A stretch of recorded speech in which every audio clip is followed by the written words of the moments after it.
Samo malo. Oprostite, da vas motim tako pozno.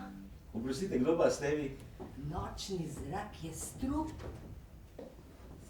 Križana gora. Čakajte, da se vi ste vi zmotili. Kako gosto je tukaj. Kaj ste pa pričakovali, konc koncev je to stanovanje samskega moškega? Ja, ampak... Zebe me. Revica, vzela bo en aspirin, potem pa hitro spančkate, ne? Nehajte se potikati po mojem stanovanju, a veste, lahko ven, prosim? Ven!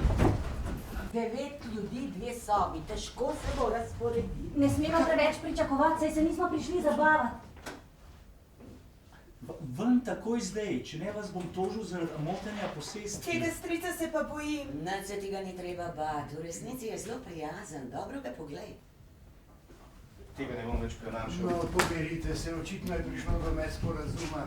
Tak kraval zganjate, kot da vam hočemo kaj hudega. Ja, kaj pa mi hočete, če ne hudega? Zakaj ne? V tuji hiši ste, ne mi groziti. Res bom poklical policijo. Ne gre za maščevanje, popolni tujci so.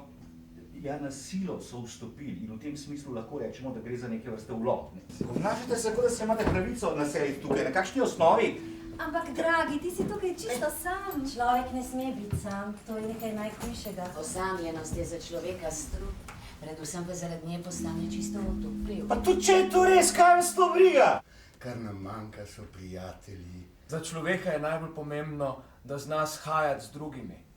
Kdor je dober v tem, ne bo nikdar skrenil s poti. Statistično je dokazano, da so tisti, ki v tem niso dobri, v glavnem kriminalci. Imate kakšen dokaz? Dokaz. Dokaz uporabe sile? Tudi če nisem ranjen, je na prvi pogled jasno, da sem v manjšini 8 proti 1. Če imamo 8 ljudi proti enemu in nobene zlomljene kosti, se dokazovanje nasilja malce zaplete. A ni to nedovoljen vstop, a ni to motenje posesti? Vpletenim strankam zmeraj priporočamo, naj zasebne spore po možnosti rešijo same. Ljubezen do bližnjega je krasen ideal, ampak a ni sam po sebi malce preveč abstrakten? Kaj pravite? Ne bi tega skupaj premislili?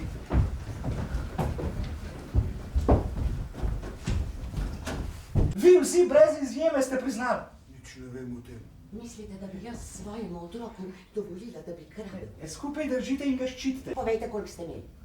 Ja, kako ne vem? No, koliko je vsega skupaj? Samo 510, nič več. 510! To je zato, ker še ni dobil plače. Pa glejte!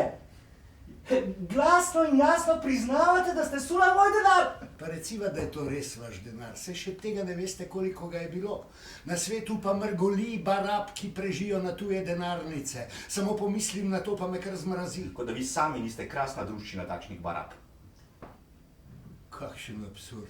Ne, se bova jutri zmenila posvidla. Tiho! Trapa! Ti tiraj, pazi. Ste lahko tiho, lepo vas prosim.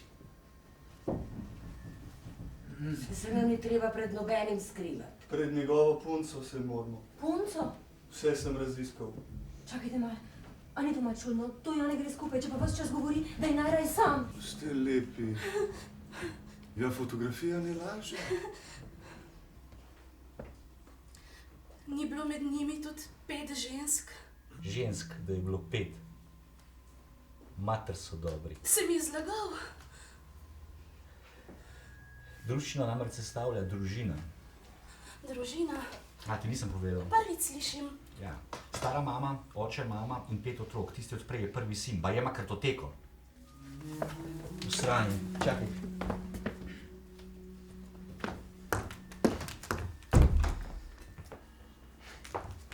Kdo je to?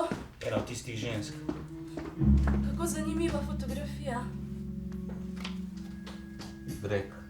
Tako vesela je. Sranje, to je pa... Ti ljudje. Dobro, poglej. Mene poglej. Videti ste veseli. V to sem bil prisiljen, daj me razumeti. Žgečkali so me, pa se na fotki ne vidi. Si bil ta poljub tudi prisiljen. Lepo te prosim.